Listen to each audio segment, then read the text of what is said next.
Jordan Bianchi, The Athletic. What did you take from last year's playoff and other playoffs that you applied to really the last few weeks, particularly in Martinsville, particularly today? Yeah, I mean, we had a good shot to get here last year, and I made mistakes, at Vegas and Miami that kept us out, and that was pretty brutal. For me, for our whole group, right? Whenever you are the one personally making those mistakes, you take it the harshest, right? But everyone on the 12 group supported me really well, and we just kind of set into, hey, what do we need to do to get better, right? Where are the areas we need to get better? And we did that over the off season and was able to get here this year. So I think we learned a lot from last year from multiple sides.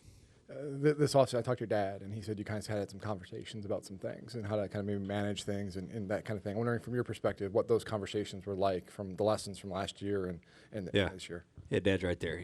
He came with the media center with me. He's taking no questions though.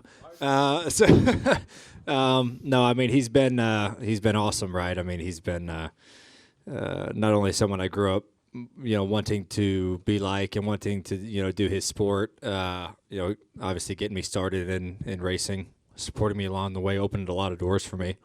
And then for him to still be supportive, when I'm an adult is great. So he's been, he went on.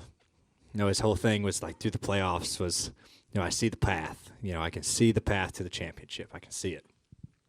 And after we won Martinsville, he's like, it's lit up now. The path is lit up.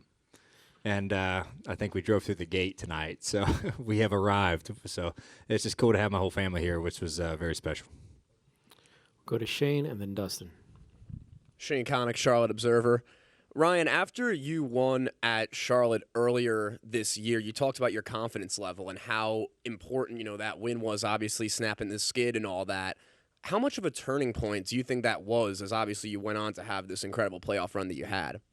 Yeah, I think winning the 600 was huge for our organization. For multiple reasons. It was big for me, right? Kind of getting out of that slump after not winning for a little bit, and it was definitely good. But honestly, I got asked earlier about this. I think the big, shot in the arm was winning Talladega in the playoffs. Our team we struggled through the summer months after the 600, and we worked really hard to try to get better and better. And our team was teetering on just needing little something good to happen, and then we're going to be full on dangerous. And we won Talladega, and it was green light, let's go. We're really in a good mood here, and I think that's what kind of set the rest of our playoffs off to where they are now. And so I think both of those wins were huge, but I personally think Talladega was a big shot in the arm right in the middle of the playoffs that really got us going. Thanks, Ryan. We'll go to Dustin on the left here, and then in the back to Jeff. Dustin Long, NBC Sports. Couple questions. You talked recently just about, Chase winning his championship and feeling good for a friend. Now that you get the opportunity and you're tied with him and that he came up to the stage, what does that mean, and what did he say, or what did you guys share up there? Yeah, it means a ton. I remember being there and going up to the stage in 2020 when he won his and just being super proud for him, right? Chase and I have known each other and raced each other for a couple decades, and it's pretty special to share something with like that with somebody, a close friend like that, and for him to show me all the support this week was really neat, as well for me, of him kind of checking in on me, seeing how I was doing, right? Because he's been here a couple times, and so yeah, to have him up on stage was special. I'm gonna enjoy that picture of he and I with the trophy and. But no, I mean, he's been an amazing friend to me, great competitor, and it's cool to have that championship that we can share now. When we were kids, when we started racing together, we never would have thought, right, we'd be here and have a championship apiece, and it's really cool to share that with somebody. Also, you can remember 5 years ago when the marketing campaign came out that promoted the young drivers, and how that was kind of a somewhat controversial among some of the competitors. To go from where you guys were in the spotlight at that point, the question was, hey, these guys hadn't deserved it yet, maybe the attention, to now where you've got a championship, Chase has got a championship, the youngest championship field. What has that journey been like, and how, that over that 5-year period to get to from that marketing campaign to fulfilling what it was kind of promoting? Well, I think it's nice to kind of have fulfilled that because, like you said, at the time I do remember that. Like, if these guys haven't earned this marketing stuff, but it's nice to kind of be able, 5 years later to have, a couple of us that have won a championship. That kind of solidifies, like, well, okay. I mean, at the time, right, they're just pushing younger drivers, right? I mean, they're just trying to promote the younger guys, and yeah, some guys got a little hurt about that, but it's nice, that these younger drivers, the newer guys, are succeeding in their own way and being able to, have championships and wins, and for a fan base to kind of grow up with that, that driver of who's in their mid-20s, late 20s, right? It's something I think people can latch on to. So obviously now it's easy for me to look back at that marketing campaign and be like, wow, they knew what they were doing. But you never know how it's going to work. But no, it's 5 years ago. I mean, I never would thought we'd be sitting here right now, but it seems like they had a little knowledge of where they thought each of us were going to go. Go to Jeff in the back and then Jen up here. Hey, Ryan, I'm all the way in the back here. You've always been known as somebody that says yes to a lot of things that NASCAR asks, media opportunities and things like that. But now you're going to have a whole different opportunity with the NASCAR championship behind you and saying, hey, we can put you in all sorts of places. How would you like to use sort of this newfound platform to move the sport forward as a champion? Yeah, I'm not really sure, to be honest with you. I'm excited to have those opportunities. I really look forward to facing them head on, and I feel like as if you get the privilege to be a champion of your sport, it is part of your job to promote your sport and do the best you can to be the best champion that you can. So that's the responsibility. I'm be honest with you, I haven't really thought about yet. I think that's going to kind of dawn on me in the following days. But no, I think it's part of your job to kind of, hey, embrace it, push the sport. You have this awesome platform now to where you've done something incredible. Use that, right, and you promote the sport. So I'm excited to see what happens this offseason, see what comes up to where, you're not only growing yourself, you are growing the sport as well of NASCAR. Someone asked me earlier, the Netflix deal that's happening right now, I've worked with them a lot through the playoffs, and they've gotten a lot of inside stuff, and I think that's just another big thing of, promoting the sport in a positive way to a certain audience or a brand new audience. So, Jenna? Jennifer, AP, congratulations. I got a long question for you. You came in yesterday and we joked about how you're always even-keeled, and then many of us thought you were racing Ross Chastain a little unnecessarily hard there. Ross says you got mad at him and ran in the back of him on purpose, and Larson and Byron said that that's pretty common of you to lose your temper like that, and Roger said that you tend to boil over, you pass boiling point, and that's not an even-keeled Ryan Blaney that we all know about. So you got a secret dark side out there? And also we were specifically told by Roger to ask you about the beard. I guess to answer your first question, there's no secret that I can snap on the radio. I mean, that's been my whole life. I mean, that's been my whole career. I mean, it's just kind of what something I do. The fact that Ross said I raced him hard, I mean, the dude blocks 3 lanes, getting in the corner every lap. I mean, I don't know how I'm racing him hard. When you're looking in your mirror and you're going left and right and left and just following wherever I go, I don't understand how he thinks I'm racing him hard. He's just backing me up to the 5, so I have to go. I mean, he's backing me up to Larson to where I'm going to be in trouble. Well, fucking right, I hit him on purpose. I mean, yeah. Yes, I hit him on purpose. He blocked me on purpose 10 times. So, yeah, I hit him on purpose. I mean, what do you expect me to do? He's backing me up to the other championship guy, and I got to go. I mean, we were just racing hard, but did I think he was over excessive on the blocks? Yes, very much so. And, yes, did I hit him? Yes, I did. But that's just part of it. Yeah. What else do you want to know? The beard? Yeah. It's here. No, we didn't talk about that. I'll shave it off next year for sure, but it's a little playoff beard, so it's a little different. Yeah, I think that means he wants me to shave it. And it will get shaved. It'll get shaved. Just give me a couple months. Yeah. Okay, we'll go to Davey, then Lee, then Kelly. Davey Siegel with SiriusXM in the back to your left, Ryan. You talked about peaking at the right time a few times this week, right? And there was a while in the summer where you guys were down, Penske was down, Ford was down, obviously, and now Ford has won all 3 championships. Was there a point that you got down on yourself as well and thought, okay, maybe this just isn't the year, or did you always kind of keep the faith and think that you guys were capable of getting this hot right now? Yeah, I mean, I think it is easy to get down, but I mean, we won Charlotte in May, and then we just had like a string of bad runs, in the 2 or 3 months, and that was kind of across the board. And then, when RFK started running well, Buescher won those 3 races, Brad started running really good. It's like, all right, well, it's there. It's the speed and the Fords are out there. These guys found it. What are we missing? We took that as a challenge. Okay, these guys have figured out a way to make what we thought was an uncompetitive car winning cars. So we can't blame that anymore. So let's just go to work. So I didn't really ever have that thought in the summer months, even when we were struggling, right? You just try to do the best you can of giving information on where we need to be better, whether that's from an engine side, aero side, setup side. You just try to do the work, and you understand that this sport you're going to be, on top for a little while, and then other teams are going to find something. You're going to go to the bottom for a little while. You just have to keep working hard, and that's what I love about this group is they don't ever get down on themselves. They just do the work and they just figure it out, and that's what they did. And so I never had a doubt in them. I mean, there was a lot of tough conversations. It was like, hey, we gotta do something, or we're not going to be competitive at all in the playoffs. And everyone jumped on the opportunity to dig down deep, and that's what they did, and wound up here.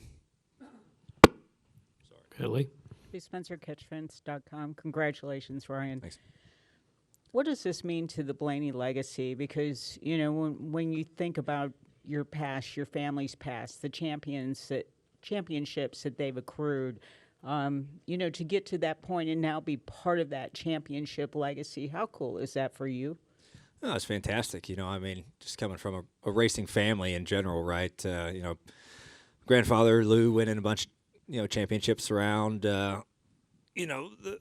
the Northeast, and Dad being the Outlaw champion, Dale winning the All-Star championship, and now for me to kind of add some asphalt into there is pretty good, because that's what I grew up doing. But just special, and I, growing up around the racetrack, watching Jimmy and Jeff and Tony, Mark Barton, I loved those guys, and I saw them win championships and wanted to be that way, and for it to come full circle is very special. So yeah, I mean, I couldn't think of a better spot of my family being here, and them able to witness it, because they are just as much a part of it as I am. And not only my dad, my mom sacrificed more than you could imagine to make sure I could get to every race and do what I needed to do to get going. And I have 2 awesome sisters that support me. So it's pretty special to have them here. Okay, we'll go Kelly, then Nate, then Jerry. Kelly Crandall, Racer.com. Ryan, I got 2 for you. First off, you've been hounded in the past. I'm guilty of it, of asking you about trying to get through the playoffs, trying to get through the round of 8 in particular. How nice is it not only to have made this championship 4, but to do it the first time and get a championship out of the way? Yeah, out of the way.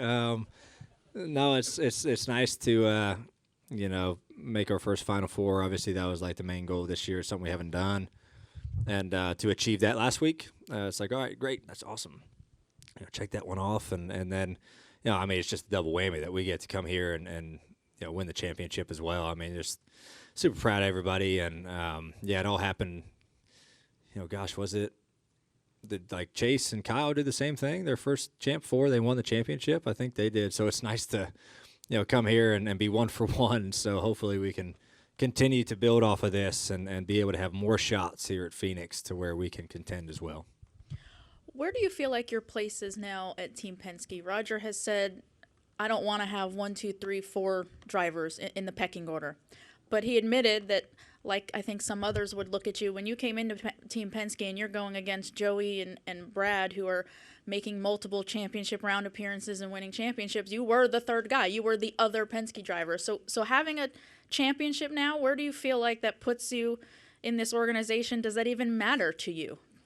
I don't really think it matters to me very much. I mean, and yeah, RP's always done an amazing job of like, there's not like a number 1, number 2, number 3 driver, right? But personally, as a driver, right, when you're not winning as many races as Brad and Joey when I came into it, you feel like that, right? The number 3 driver or number 2 driver now, But and that's just like a personal like mindset, right? The drivers get. But now I think Joey's got 2, I have 1, so it's like still like a 0.5% down of him, but no, I mean, we have a great group over there. Joey's been fantastic to work with. Austin's awesome, and Harrison's fantastic as well. So I just enjoy driving for amazing people like Team Penske folks and Mr. Penske, Walter, Bud Danker, Jonathan Gibson, Tim Cinder. I mean, they're all amazing to me. Mike Nelson, and it's just fun to be there. I really couldn't imagine myself anywhere else. They've been fantastic to me for over 10 years, and hopefully I get to spend another at least 10 more over there. Nate Ryan, NBC Sports. I've got two too. I'm going to set you off probably with another Ross question. He also said that Ryan could run second and win the championship. He did it last year. He can do it again. So with everything that was at stake, like what made you feel like you still had to get that position? I mean, did it cross your mind that I could just kind of ease back a little bit and still win the championship? Yeah, I mean, the thing at the time was he was struggling, and the 5 is catching us. So he's going to continue to struggle, and the 5 is going to be there before the race is over. I mean, that was my urgency. Like, I can't have this guy back me up to the 5. So that was my sense of urgency is I got to get in front of him so he doesn't back me up to the 5 who I'm racing. So, yeah, it's easy to say, like, oh, you just run second, but you never know if that thing goes green. And then the 5's there, and then your championship is kind of dwindled away. So you talked about how last year, round of 8, I think it was Vegas, Homestead, those mistakes kind of just devastated you. And I know you said you did some work in the off season. Can you give us a little more insight into who helps you find that chill in the cockpit? Who have you been working with, or who has kind of guided you to kind of find that focus? That's a good question. I don't know. I mean, it was something we talked about a lot, between me and Jonathan and kind of internally with myself, and just trying to figure out. It's like, all right, it's not fun pointing out things that you do poorly, right? And like it's not fun pointing out flaws about yourself, but it's important to do to try to work on. Like you're bad here, you do a terrible job at this. It's hard admitting those things to yourself internally, but like if they're holding you back, you have to address those problems. And I think I just kind of finally like had a realization. It's like you got to really get better at this if you expect to go forward in your career. Like you have to do this, and you have to be smarter during races. You have got to think about the bigger picture. It's not only about being fast. You have to evolve yourself to be a more well-rounded racer. And it was a lot of conversation with myself internally, honestly. And so yeah, just I don't know. I think it gets easier as you get older. You kind of get more mature and just try to take things a little bit easier and be a little bit more thoughtful about how you approach things. So we'll go to Jerry and then Dustin Albino. Jerry Jordan, kickingthetires.net, over to your left.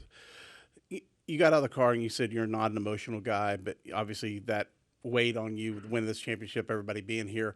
When does this really sink in, and is it safe to say that this is the greatest moment of your racing career?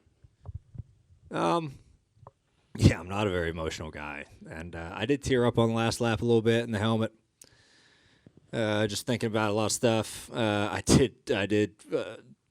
was a little sobbing baby on the radio after the race. I could barely speak. Just thinking about everything. Proud of everybody. It's been a long career in motorsports, and yeah, I don't know. Just kind of overcome with emotion. I mean, if you try to do something for a long time, you're overcome with it, and it's just kind of part of it. So, what was the second question you asked? Oh, by far. I mean, but this tops everything, right? This is what you dream of as a kid. This is what you strive for. This is what you run 35 races a year for, to get to this moment, to have a shot at the championship, and then you have to run a perfect race to get it. So, oh, yeah, definitely huge moment, not only for me. I mean, everybody involved in it. It's way bigger than I am, and I can't thank those folks enough for doing what they do. Go Dustin, then Alan. Dustin Albino, J-Ski Ryan right here. As a crew chief, Hassler ascended to the top of the sport really quickly, just 2 full-time seasons. What makes him, or what traits make him such a good leader? Yeah, I mean, when Hassler's been fantastic. I mean, he's such a good guy, and he and I's personality are pretty similar. So when, Todd Gordon told me he was retiring after 2021, it's like, all right, they gave me a lot of kind of leeway to pick, who I wanted. And Jonathan, I had my eye on because he crew chiefed the 21 car for the last half of the year in 21 and did a great job. And he's been around Penske for a long time. And, he and I just kind of went out one night and had dinner and just talked. And I really enjoyed how our conversations went and our personality meshed. And I knew he was a smart guy, and being able to work with him through the winter, of 21 into the new car. He's done a fantastic job. And, he was an engineer, so it's hard to go from an engineering role straight into crew chiefing.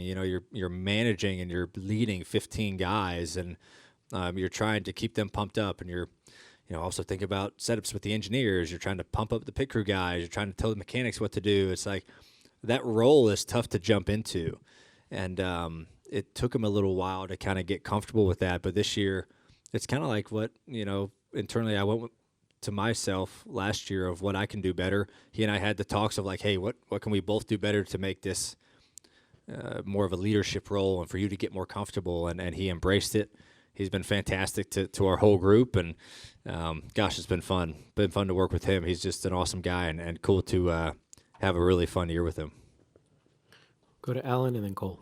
Alan Cavana. Ryan, congratulations. Can you just take us through the nuts and bolts of that final run? You come off pit road, and all of a sudden there's the challenge of now you got to get your spot back. You got to beat Kyle Larson. What goes through your head in terms of setting your mind up and what you have to do in those last run? Yeah, I mean, I was bummed we lost. Or we didn't really have a bad pit stop. Those guys just had lightning fast stops, and it's like, man, well, that kind of stinks. But then you just immediately shift to, all right, this is the task. Like, this is my new job. This is what we have to do. And I think getting around the 24 early was huge, right? To where I didn't have to pass 2 of them. It just let me set my sights on Kyle, and was able to get a pretty good run there and get to his outside. When he got to the apron, it looks like he almost spun out getting to the apron, trying to not let me get to his bottom, and I thought we were going to possibly wreck off a 2, but it was tight. But no, it's just, hard racing between 2 guys. I have a ton of respect for Kyle, and so it's fun to race him for the championship like that. Obviously, his pedigree in racing is massive, and his talent is endless, and to be able to go toe-to-toe with him like that was pretty great. And one of the first things you said over the radio to Roger was, thanks for giving me a shot. It's one thing to drive for Roger Penske. You've now won him a championship. What's that journey been like, since you first got that call? I mean, I just look back, over 10 years and how it kind of all came through, and that would never have thought, 10 years ago I'd be here today. Just was lucky to be able to have an opportunity to drive for a team like Team Penske and work with such great people, from the Xfinity side to the Cup side, to be able to drive for the Wood Brothers, for a couple of years. Honestly, and I haven't said it, and I'm ashamed of myself for not saying it, Brad Keselowski was a huge piece of getting me in there, was a massive piece of, driving their Xfinity program. I drove his trucks for a couple of years. I mean, Brad was a huge connecting piece in me being a part of the Penske group. So I can't thank him enough. It was a lot of fun seeing him after the race. He came to the stage. That meant a lot to me because, like I said, he was a huge part of my career. So, but yeah, just you want to drive for amazing people, and I've been really lucky to do that, from Brad to the Wood Brothers to Penske. It's been a dream come true. Cool. Cole Kusaman with Arizona Republic. Congrats, Ryan. Alan got to my my initial question, so I'll ask this. 3 straight runner-up finishes at Phoenix.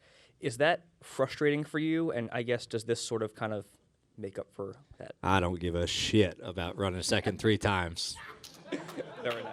Not now. I don't care. Okay, Ryan, we will let you go on that one. Thank you so much. Congratulations. This is Daniel Hemrick, driver of number 11 Collar Grits Chevrolet. Make sure you hit that subscribe button. Also, check out one of those 2 videos beside me. Visit frontstretch.com for more racing content.